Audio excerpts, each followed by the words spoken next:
మేషరాశి వారికి ఈరోజు అనుకూలం. వృషభ రాశి వారి దైవ కార్యక్రమాల్లో పాల్గొనే అవకాశం. మిథున రాశి వారికి దేవాలయ దర్శనాలు చేయడం. కర్కాటక రాశి వారికి ఆధ్యాత్మిక భక్తి పెరుగుట.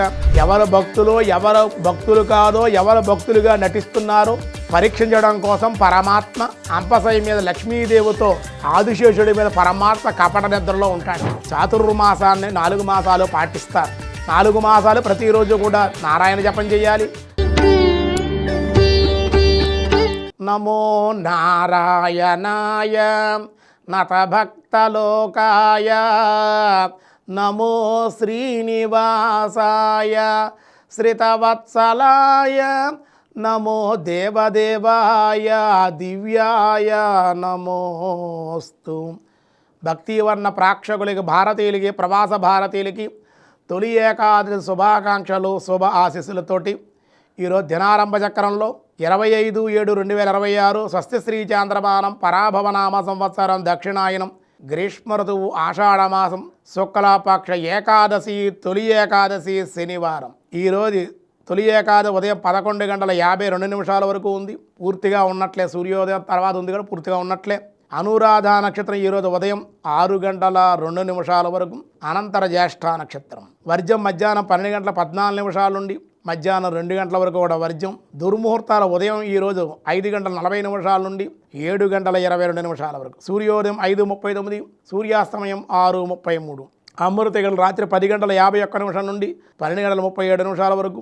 రాహుకాలం ఈరోజు ఉదయం 9 గంటల నుండి 10:30 వరకు రాహుకాలం. శుభ సమయం ఉదయం 7:45 నుండి 8:10 ఉదయ శుభకాలం. మధ్యాహ్నం 3 గంటల నుండి 4 గంటల వరకు శుభకాలం. బ్రహ్మయోగం ఉంది రాత్రి 11:13. భద్రకరణ ఉదయం 11:52, భవ రాత్రి 12:51. అలాగే ఈరోజు దినారంభ చక్రంలో ముందుగా మేషరాశి వారికి ఈరోజు అనుకూలం. దేవాలయ దర్శనాలు, కుటుంబ ఆనందం. వృషభ రాశి వారి దైవ కార్యక్రమాల్లో పాల్గొనే అవకాశం. ఆనందంగా ఉంటారు. ధనవృద్ధి కూడా ఉంది. మిథున రాశి వారికి దేవాలయ దర్శనాలు చేయడం, క్షేత్ర దర్శనాలు, శుభవార్త శ్రవణం కూడా ఉంటుంది. కర్కాటక రాశి వారికి ఆధ్యాత్మిక భక్తి పెరుగుట, పెద్దల్ని కలుసుకొనుట, దేవాలయ దర్శనాలు. సింహరాశి వారి వ్యాపార మూలికంగా లాభాలు, ఉద్యోగులకు బదిలీలు లేదా ప్రమోషన్లు ఉండే అవకాశం. కన్యారాశి వారి శారీరక అనారోగ్య సమస్యలు, ఏ పని చేయలేకపోవట. తులారాశి వారు వ్యవసాయ మూలికంగా లాభాలు, పనులు పూర్తవుట, రుణములు మంజూరయ్యే అవకాశం పొంది. వృశ్చిక రాశి వారి గతంలో చేసిన రుణాలు తీర్చలేకపోవుట, ఎవరి సహాయము అందక విచారించుట జరిగే అవకాశం. ధనుసు రాశి వారికి నూతనమైన గృహ అవకాశాలు లేదా గృహ నిర్మాణ ప్రయత్నాలు, దానివల్ల లాభాలు, వృత్తిలో మార్పులు కూడా ఉండే అవకాశం ఉంది. మకర రాశి వారి కుటుంబంలో విందులు వినోదాలు, ప్రయాణ లాభాలు. కుంభరాశి వారి విద్యల యందు ఆటంకాలు, ఏ పని పూర్తిగా ఈరోజు విచారంగా ఉండే అవకాశాలు ఉన్నాయి. మీనరాశి వారికి దేవాలయ దర్శనాలు, మానసిక ఆనందం, ధనప్రాప్తి. ఈరోజే తొలి ఏకాదశి. తొలిసారిగా వచ్చే పండుగలో ప్రధానమైన పండుగ తొలి ఏకాదశి. దక్షిణాయన ప్రారంభంలో తొలిసారిగా వస్తున్న ఏకాదశి కాబట్టి దీన్ని తొలి ఏకాదశి అన్నారు. స్వామి చాతుర్మాస వ్రతం అంట ఈ రోజు నుండి కూడా ప్రారంభమవుతుంది.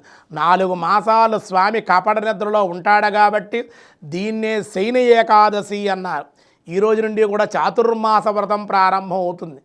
ఈ 4 మాసాలు కూడా అంతర్బహిత్స తత్సర్వం వ్యాప్త్య నారాయణ స్థిత అన్నట్లుగా బయట భగవంతుడే లోపల భగవంతుడే.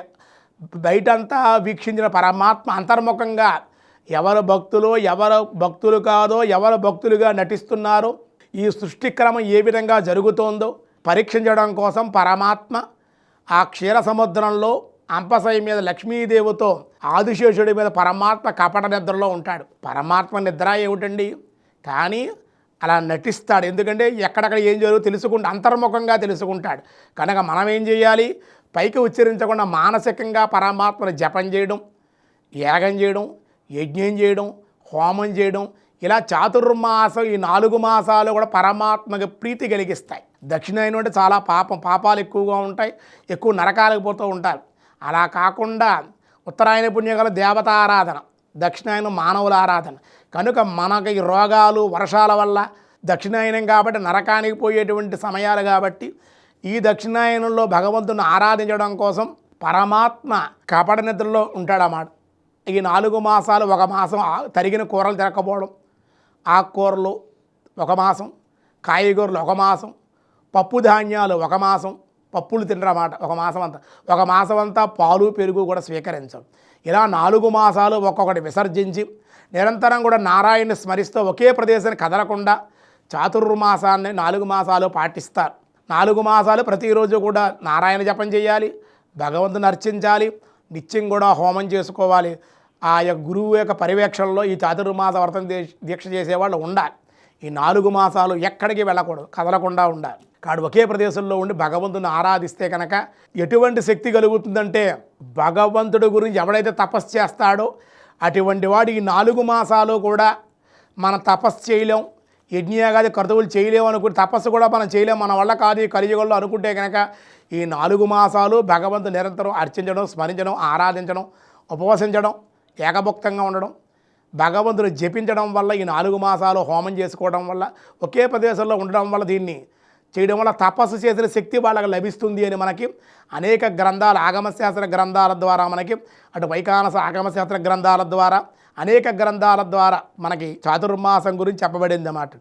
కాబట్టి ఎంతోమంది సన్యాసులు, అలాంటి వాళ్ళు మేము కూడా అర్చకులు, అలాగే చాలామంది భక్తులు అందరూ కూడా ఈ చాతుర్మాసాన్ని ఈ రోజు నుండి కూడా ఆచరించాలి. దానివల్ల సత్ఫలితాలు ఎన్నో కలుగుతాయని చెప్పారు.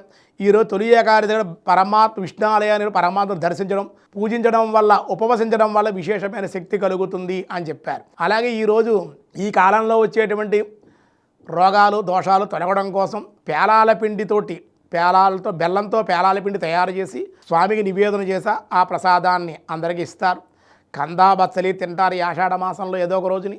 అలాగే బియ్యంతో చక్కగా పాయసం చేసుకుని ప్రసాదంగా స్వీకరించి అందరికీ పంచడం, ఇలా రకరకాలుగా ఆయా రాష్ట్రాల్లో వాళ్ళ సాంప్రదాయాన్ని తగ్గట్టుగా మనం ఎక్కువగా పేలాల పిండి, ఈ కందా బచ్చలి ఎక్కువ వాడుతూ ఉంటాం.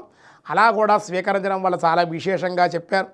తొలి ఏకాదశి కాబట్టి, తొలిసారిగా వచ్చే పండగ కాబట్టి అందరూ ఆచరించుకుని అందరూ పరమాత్మను దర్శించి తరించవలసినదిగా మీకు భక్తి వన ద్వారా తెలియజేస్తూ ఉన్నాం.